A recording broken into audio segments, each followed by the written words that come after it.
A general warns of Nuremberg. Lawmakers scream 25th Amendment. Iran threatens to strangle the world's oil.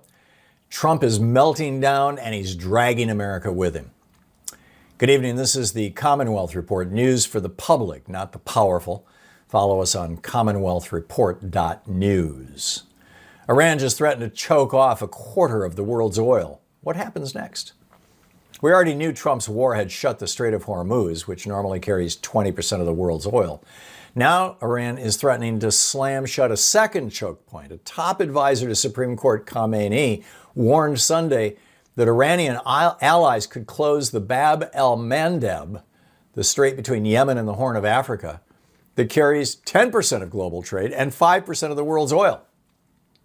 Together with Hormuz, a dual shutdown would block a full 1/4 of the planet's oil and gas supply. The Houthis control the Bab el-Mandeb and have shut it down before during Israel's war on Gaza. A Cambridge University Middle East expert called a combined closure a, quote, nightmare scenario. Gas in the U.S. is already over $4.14 a gallon, up more than $1 since Trump launched his war on February 28th. This is what a war of choice looks like when it starts rippling through your wallet and the world's. A retired general just predicted Nuremberg trials for Trump's illegal war orders. Retired Army Brigadier General Steve Anderson went on CNN Tuesday morning and didn't pull a single punch. He called Donald Trump, quote, an absolutely terrible commander-in-chief, end quote, and predicted American leaders could face Nuremberg-style accountability for following Trump's illegal orders. Anderson called the Iran war, quote, the greatest geopolitical blunder the United States has ever committed in its history.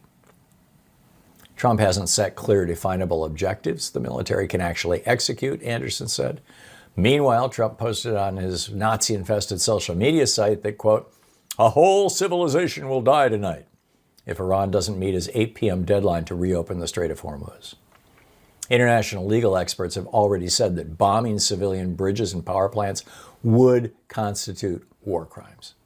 Anderson says Trump keeps sending contradictory messages and doesn't know how to get out of the mess he's created. When a retired general is invoking Nuremberg to describe what's happening in real time, it's way past time for Congress to wake up. By the way, the Nuremberg movie is available online now. It's really worth watching if you haven't seen it. Sick to their stomachs, Democrats are demanding the 25th Amendment right now. Multiple members of Congress are calling for the 25th Amendment to remove Donald Trump from office after his Nazi-infested social media post threatening to kill an entire civilization. I'm sick to my stomach, wrote California Representative Sidney Kamlager-Dove. The fate of millions of innocent civilians, he writes, now depends on the whims of a sick and demented man. Michigan's Rashida Tlaib called Trump a war criminal threatening genocide. Arizona's Yasmin Ansari is introducing articles of impeachment against Defense Secretary Pete Hegseth for his role directing this, quote, insane military action. Massachusetts Senator Ed Markey told the military directly that they do not have to follow illegal orders. Florida's Maxwell Frost called for both the War Powers Resolution and impeachment. These are not fringe voices. These are elected members of Congress screaming that the president has lost his mind and his legal authority. The question is whether Republicans will step up or keep looking the other way and twiddling their thumbs and humming under their breath while the world burns. Trump calls into Budapest to boost a failing autocrat while Iran burns. While threatening to annihilate a civilization on his Nazi-infested website, Donald Trump found time to phone into a campaign rally in Budapest to prop up strongman Viktor Orban. Vice President J.D. Vance was already on the ground in Hungary giving a speech days before the April 12th election, where Orban's Fidesz party is trailing badly in the polls. Vance held his phone up to the microphone so the crowd could hear Trump praise Orban for blocking migrants from the Middle East and Africa. The United States is with him all the way, Trump said. This is the same Orban who has systematically dismantled Hungarian democracy, press freedom, and judicial independence. While a war spirals out of control and American soldiers are literally dying in Iran, the President of the United States is playing campaign manager for Europe's most notorious autocrat. You genuinely cannot make this stuff up. Ted Lieu tells the Joint Chiefs to defy Trump's war crime orders. California Congressman Ted Lieu sent a direct message to the Joint Chiefs of Staff.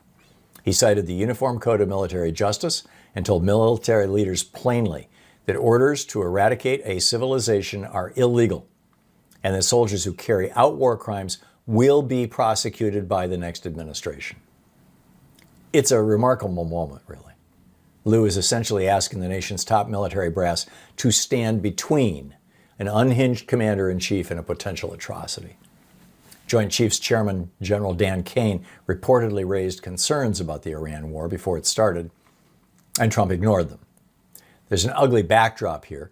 The Supreme Court's immunity ruling, written by Chief Justice John Roberts, gave Trump broad protection for his official acts. But legal scholars are clear that presidential immunity doesn't make unlawful orders lawful for the soldiers who received them. The military can't hide behind Roberts, even if Trump can. The UCMJ says what it says, and Ted Lieu is making sure the Joint Chiefs know it. Trump's war is driving America towards stagflation. Is a recession next? Or the next Republican Great Depression? Chicago Federal Reserve President Austin Goolsbee went to Detroit Tuesday and told it straight. Trump's Iran war is creating a classic stagflationary shock, he said, driving inflation up while slowing the economy down. And the Fed doesn't have a good answer. Goolsbee said, there's not an obvious cookbook. Do you raise rates or fight inflation? Or cut them both to save jobs? If you do one, you make the other worse. Oil prices already spiked because of Trump's tariffs. Then the Iran war hit the tariff inflation even before it had a chance to cool off. Gas is at $4.14 nationally and climbing. The Fed is holding short-term rates between 3.5% and 3.75%, and markets are betting they won't move at all for the rest of the year. Goolsbee, however, said the worst outcome would be a stagflationary recession triggered by spooked consumers hoarding their cash. That's not a hypothetical anymore. I think that's what we're watching in real time. And that's the way it is tonight, Tuesday, April 7th, 2026. I'm Thom Hartmann.